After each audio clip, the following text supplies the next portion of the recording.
como eu já disse anteriormente, senador Sérgio Moro, as regras objetivas, elas podem, desde logo, serem tratadas e enfrentadas. Então, regra objetiva, os processos em que eu funcionei como advogado, se aprovado for por esse Senado, eu não poderei vir a julgar este processo ou esta causa se estiver no Supremo Tribunal Federal.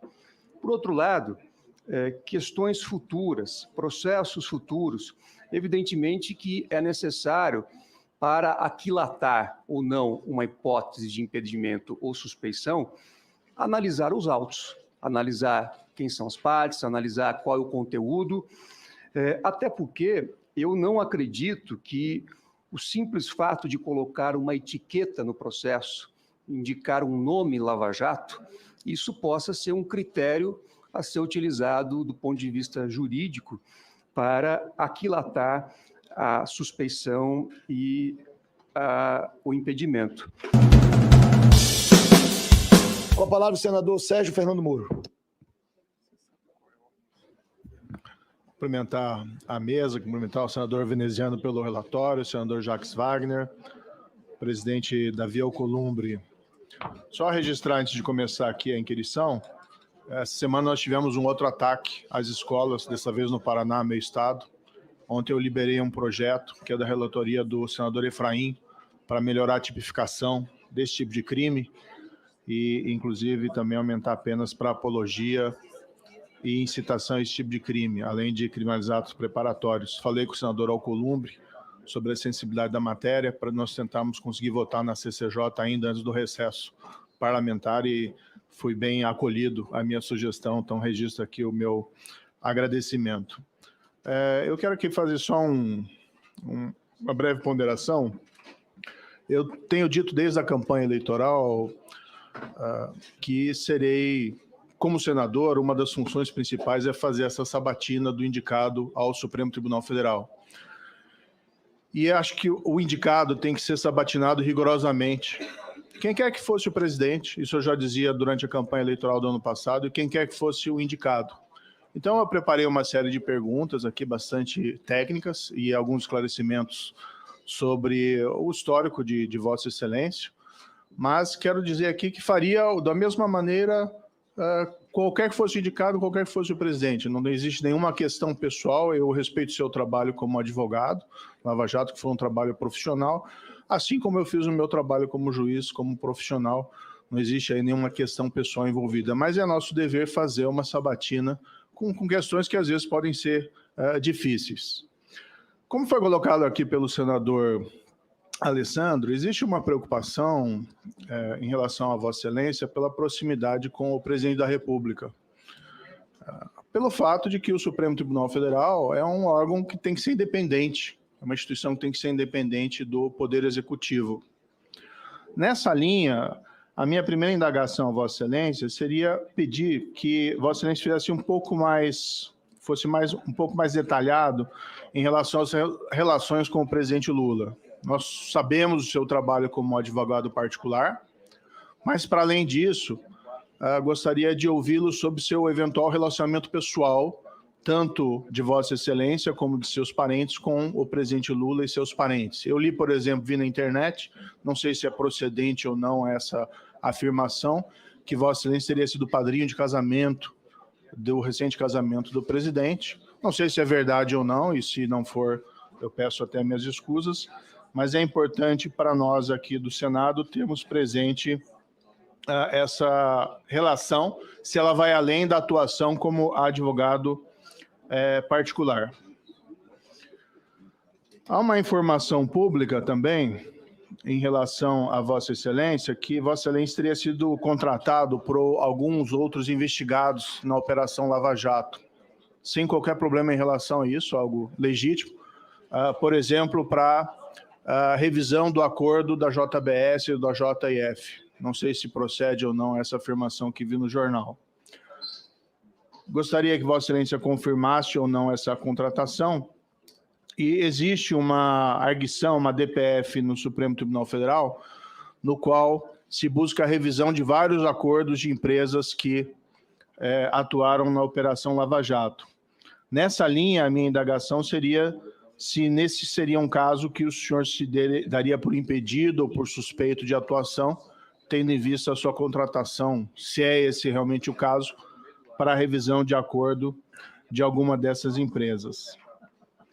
Nessa ainda linha sobre o histórico, eu indagaria a Vossa Excelência se Vossa Excelência advogou perante o Supremo Tribunal Federal ou outras cortes em consultoria ou advocacia por outras pessoas ou empresas investigadas ou impactadas pela Operação Lava Jato.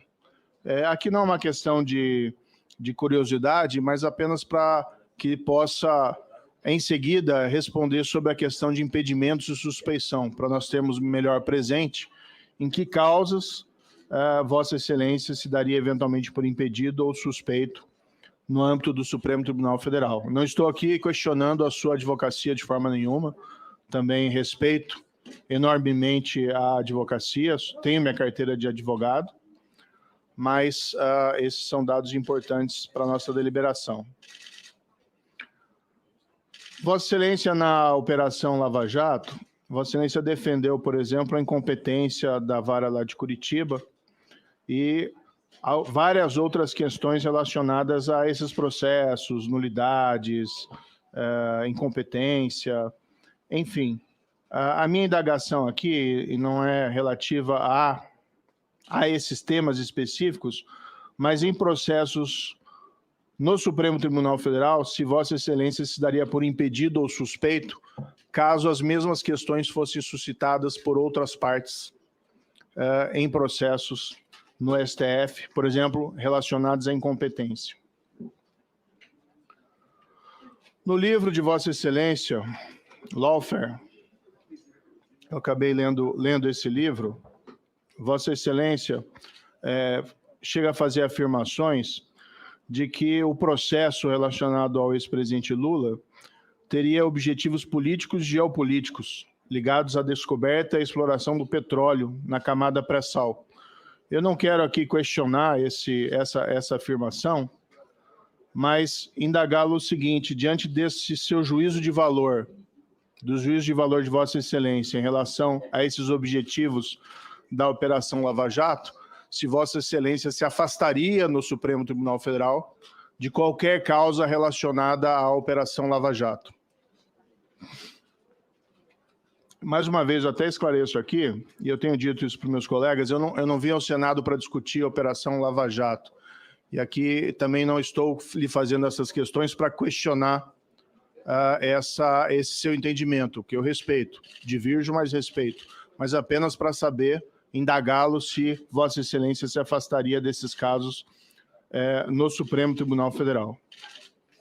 Mudando um pouco de temática, no seu livro, Lawfare, e aqui eu tomo a liberdade de citá-lo, Vossa Excelência afirma o seguinte: o Brasil, lamentavelmente, é um terreno fértil para a publicação de reportagens falsas, caluniosas e difamatórias, uma vez que não instituiu um conselho de imprensa ou qualquer outro meio eficaz para receber denúncias relativas às condutas ilícitas praticadas pelos veículos de comunicação.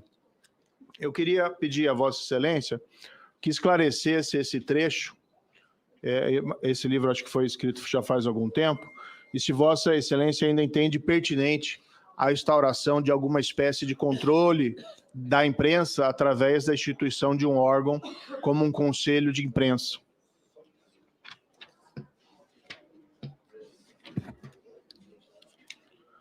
Mudando um pouco de assunto, e eu peço desculpas que por correr, porque o tempo é um pouco curto, eu tenho focado a minha atuação aqui no Senado Federal no tema da segurança pública. Eu acho que é um tema extremamente importante. O Brasil ainda tem índices enormes de criminalidade, seja de crimes de colarinho branco, mas também crimes violentos.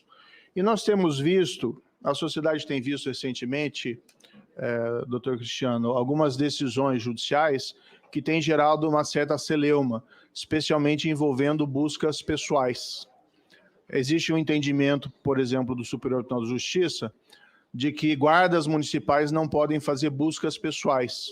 E isso tem gerado invalidação de flagrantes de pessoas encontradas na posse de drogas. Do outro lado, nós vimos recentemente uma decisão de uma corte também inferior, invalidando uma busca pessoal feita pela PM, relacionada a 2 quilos de cocaína e um suposto membro do PCC. Houve uma invalidação pelo entendimento de que não havia uma justificativa para aquela busca, a pessoa mostrou nervosismo, tentou fugir da polícia, segundo pelo menos as informações que eu colhi. Ainda assim foi feita a busca, foi encontrada a droga, mas o processo foi anulado. Tem um caso também sendo discutido no Supremo, que envolve uma discussão sobre busca pessoal e perfilamento racial. E claro que nenhuma busca pessoal pode ser motivada por estereótipos raciais ou coisa dessa espécie. É um caso ainda pendente para ser decidido. E a minha indagação a Vossa Excelência, gostaria de ouvir a sua opinião sobre esse tema. Claro que, se eventualmente ainda está informação, fique absolutamente tranquilo, não é uma pegadinha aqui, nenhum objetivo de fazer isso. Mas se Vossa Excelência já tem uma posição sobre esse tema, e que tem gerado uma certa celeuma na sociedade, essas invalidações relacionadas a essas apreensões específicas.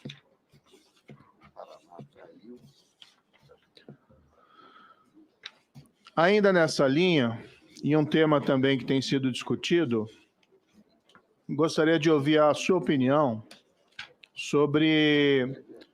Há uma discussão se haveria uma possibilidade de diferenciar o porte da droga para consumo com o porte da droga para venda em varejo, com base apenas na quantidade da droga apreendida. Há uma discussão sobre eventual descriminalização ou descaracterização do tráfico quando a pessoa for encontrada na posse ou na porte de pequena quantidade de droga. Esse é um tema que está submetido ao Supremo. Evidentemente, Vossa Excelência tem alguns limites para se manifestar a esse respeito, mas gostaria de ouvi-lo para saber se tem alguma opinião que poderia compartilhar conosco, especificamente se é possível diferenciar o traficante e o consumidor apenas com a quantidade da droga eventualmente apreendida após uma busca. Ainda uma outra indagação a Vossa Excelência, gostaria de ouvir a sua opinião sobre a lei das estatais. Eu vejo a lei das estatais como um instrumento, uma lei, foi produzida por esse Congresso, que foi extremamente elogiada à sua época, em 2016, e que ela trouxe restrições técnicas a nomeações nas estatais e ainda algumas restrições para diminuir nomeações político-partidárias. No entanto, essa lei foi recentemente questionada perante o Supremo Tribunal Federal. A meu ver, ela é um avanço na governança das estatais, e eu gostaria de ter a sua opinião a respeito dela, no que for possível, eventualmente, Vossa Excelência mencionar. Caminhando aqui para o final, e peço escusas pela quantidade de perguntas, mas é uma sabatina de um indicado ao Supremo Tribunal Federal, e esse é um momento muito importante, tanto para Vossa Excelência como para nós, senadores. Eu gostaria de ouvir a opinião de Vossa Excelência sobre a exclusão de provas ilícitas em processo, em especial se provas ilícitas podem ser utilizadas para sancionar, para a punição, com objetivo sancionador de qualquer espécie. Por último, e aqui eu finalizo, eu tenho ainda uma pergunta para Vossa Excelência sobre a sua posição sobre o foro por prerrogativa de função. Eu tenho sido bastante crítico ao chamado foro privilegiado. Penso que ele é um privilégio que não se justifica, seja para parlamentares, seja para magistrados das cortes mais elevadas, seja para autoridades do Poder Executivo, mas o fato é que ele está na Constituição, está ali previsto, e a não ser que ele seja suprimido, ele se encontra ali, mas ele tem sido objeto contínuo de interpretação e reinterpretação pelo Supremo Tribunal Federal. O Supremo Tribunal Federal, no seu entendimento atual, é no sentido, e a meu ver é absolutamente acertado, de que o foro privilegiado se restringe ao ato praticado no exercício da função que confere o foro privilegiado. Ou seja, um ato praticado antes do exercício de um mandato parlamentar ou do exercício de um cargo de ministro do Estado não estaria abrangido por esse privilégio e seria julgado pelas instâncias inferiores. No fundo, é uma tentativa de limitar, e até é importante isso, Vossa Excelência está indo para o Supremo Tribunal Federal, diminuir a carga de processos do Supremo, permitindo que haja uma deliberação ótima e mais qualificada sobre todos os casos. Então, eu gostaria de ouvir, se possível, o seu entendimento sobre esse tema, se Vossa Excelência concorda com essa posição atual do Supremo e a sua visão geral sobre o foro privilegiado. Mais uma vez aqui, só para finalizar, senador Alcolumbre, é uma sabatina, nós temos que fazer perguntas que nós gostaríamos de ter as respostas. Tentei me focar aqui nas questões jurídicas, mas algumas relacionadas especialmente ao seu histórico, né, e a sua relação com o presidente, elas são inevitáveis, já que existem esses questionamentos sobre o princípio da impessoalidade e a eventual independência do Supremo. Eu sei que Vossa Excelência já se manifestou sobre isso, mas é inevitável fazer esse tipo de pergunta. Obrigado. Obrigado, senador Moro. Então, eu vou começar respondendo as perguntas que foram formuladas pelo senador Sérgio Moro. A minha relação com o presidente Lula é uma relação que se estabeleceu ao longo do tempo. Na condição de advogado, eu tive uma convivência bastante frequente com o presidente Lula. Não fui padrinho do casamento do presidente Lula e prezo muito esta relação, assim como a relação que tenho com outras pessoas, inclusive deste Senado da República. Talvez um dado eu posso trazer a Vossas Excelências. Neste ano, nós estamos no mês de junho, a única vez que eu estive presencialmente com o presidente Lula foi o dia que eu fui convidado a ir ao Palácio do Planalto para receber o convite para ser indicado ao Supremo Tribunal Federal. E nessa reunião, além do presidente Lula, estavam o ministro da Casa Civil, o ministro da AGU, o ministro da Justiça e, por algum período, o senador Jacques Wagner. E também o ministro Alexandre Padilha. Então, a minha relação, ela tem esses contornos, eu jamais vou negá-la. Ao contrário, como já disse na minha apresentação, sou grato ao presidente Lula por ter indicado o meu nome ao Supremo Tribunal Federal e para que fosse feito o crivo deste Senado da República. Com relação à suspeição, impedimento, como eu já disse anteriormente, senador Sérgio Moro, as regras objetivas, elas podem, desde logo, serem tratadas e enfrentadas. Então, regra objetiva, os processos em que eu funcionei como advogado, se aprovado for por esse Senado, eu não poderei vir a julgar este processo ou esta causa se estiver no Supremo Tribunal Federal. Por outro lado, questões futuras, processos futuros, evidentemente que é necessário, para aquilatar ou não uma hipótese de impedimento ou suspeição, analisar os autos, analisar quem são as partes, analisar qual é o conteúdo, até porque eu não acredito que o simples fato de colocar uma etiqueta no processo, indicar um nome Lava Jato, isso possa ser um critério a ser utilizado do ponto de vista jurídico para aquilatar a suspeição e o impedimento. Sem nenhuma crítica, no mundo jurídico, todos nós sabemos que, no passado recente, quase tudo que funcionava em varas especializadas, varas criminais, muitas vezes recebia a etiqueta de lava-jato. Então, isso não é, para mim, um critério para um controle jurídico, mas sim aquele que a lei prevê, que é exatamente analisar as partes e o conteúdo, e uma vez identificada uma questão, uma hipótese de impedimento ou suspeição, eu não terei o menor problema em declarar o impedimento ou a suspeição e não participar do julgamento, se aprovado for por esse Senado. Com relação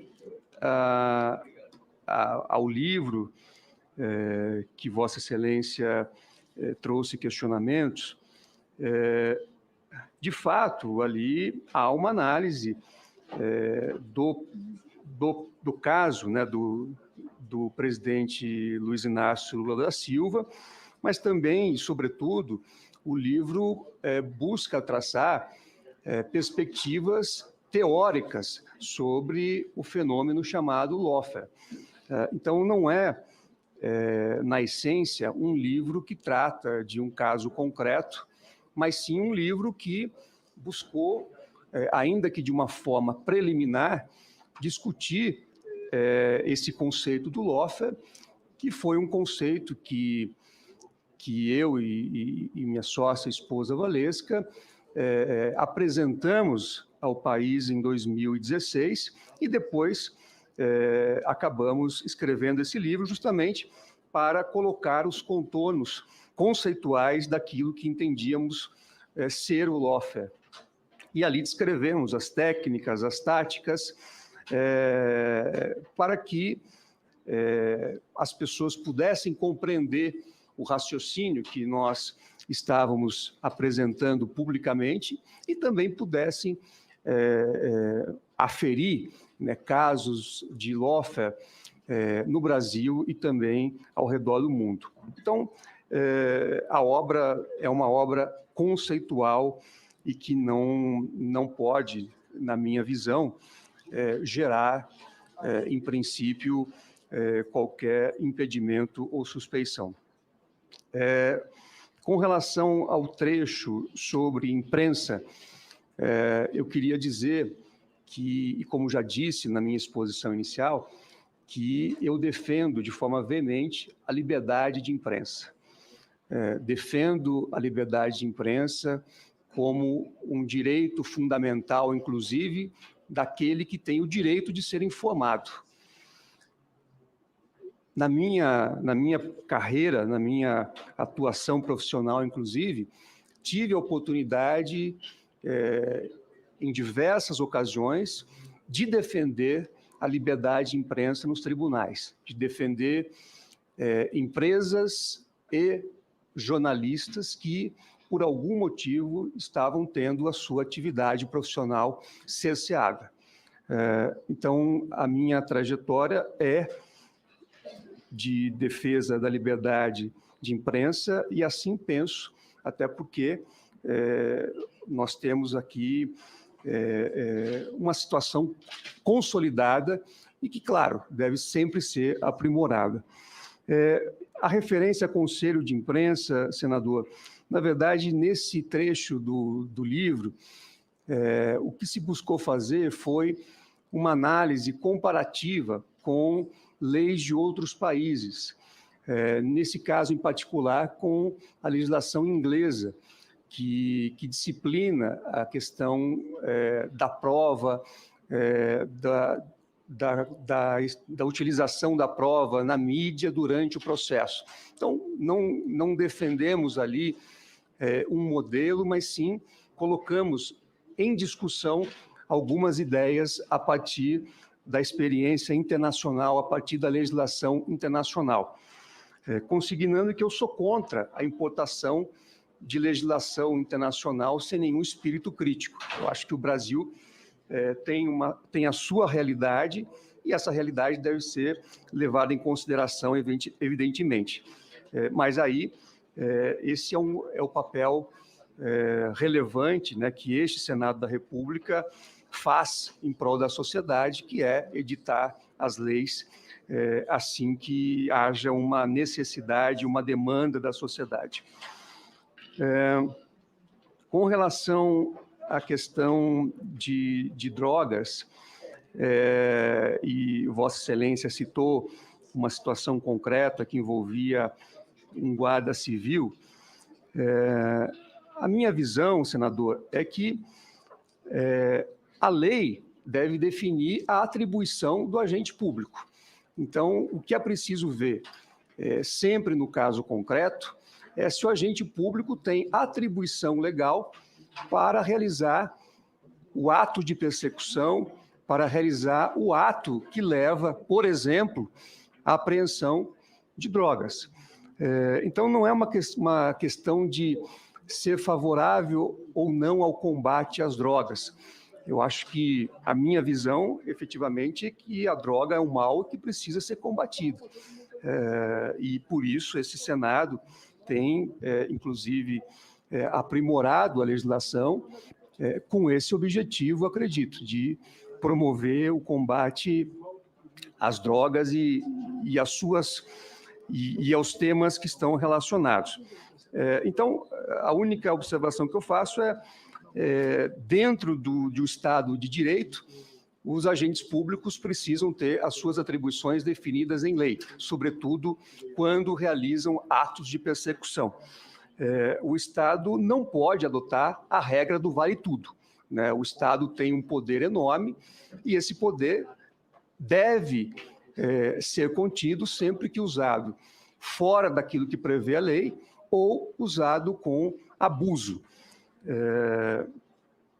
Em relação à lei das estatais, efetivamente, este Congresso aprovou uma lei que prevê restrições. Eu não posso aqui tratar especificamente da lei, porque se Vossas Excelências aprovarem o meu nome, eu provavelmente terei que analisar esse assunto, porque está em discussão no Supremo Tribunal Federal.